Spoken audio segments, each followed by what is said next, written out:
అందరికీ నమస్కారం అండి. ఈరోజు మనం జయదేవుడి భక్తి ఎంత గొప్పదో అన్న విషయం గురించి తెలుసుకుందాము. సంగీత నృత్యాలున్న చోట జయదేవుడి పాటలు తప్పకుండా ఉంటాయి. జయదేవుడి గీతా గోవిందం ఎంతో ప్రాచుర్యం పొందింది. వంగదేశంలో జన్మించిన జయదేవుడు జగన్నాథ స్వామి భక్తుడు. మధుర భక్తి ద్వారా భగవంతుణ్ణి ఆరాధించాడు. సంస్కృతంలో రచించిన గీతా గోవిందంలో రాధాకృష్ణుల దివ్య ప్రేమను రసవత్తరంగా వర్ణించాడు. అప్పట్లో ఒరిస్సాను సాత్యకి అనే రాజు పరిపాలించేవాడు. ఆయన కూడా కవే. జగన్నాథ స్వామి వైభవాన్ని గుణగణాలను స్తుతిస్తూ కొన్ని పాటలు వ్రాసాడు. కానీ ప్రజలు జయదేవుడి అష్టపదులనే మెచ్చుకునేవారు. అది రాజుకు బాధ కలిగించింది. జయదేవుడు అష్టపదులు తన పాటలు ఉన్న గ్రంథాలను గుడి లోపల ఉంచి బయట తలుపులు వేశాడు.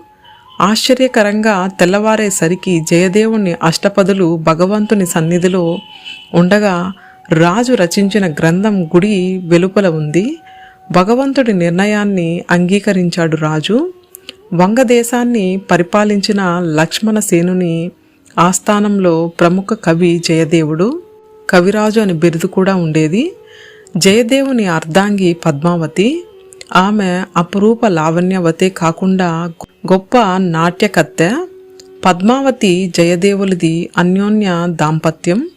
జయదేవుడు గీతా గోవిందంలోని శ్లోకాలు పాడుతూ ఉంటే పద్మావతి నాట్యం చేసేదట.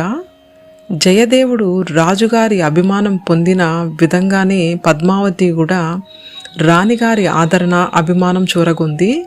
వారిరువురు ఎంతో ఆత్మీయంగా ఉండేవారు. ఒకనాడు పద్మావతి రాణిగారి అంతఃపురంలో ఉండగా ఒక సేవకుడు వచ్చి, మహారాణి, మీ సోదరుడు చనిపోయాడు, అతని భార్య సహగమనం చేసింది అని వార్తను వినిపించాడు. రాణి చాలా దుఃఖపడింది. పద్మావతి మౌనం చూసి రాణి ఆమెను కారణం అడిగింది. అప్పుడు పద్మావతి, మహారాణి, పతివ్రత అయిన తన భర్త మరణ వార్త వినగానే దేహత్యాగం చేస్తుంది.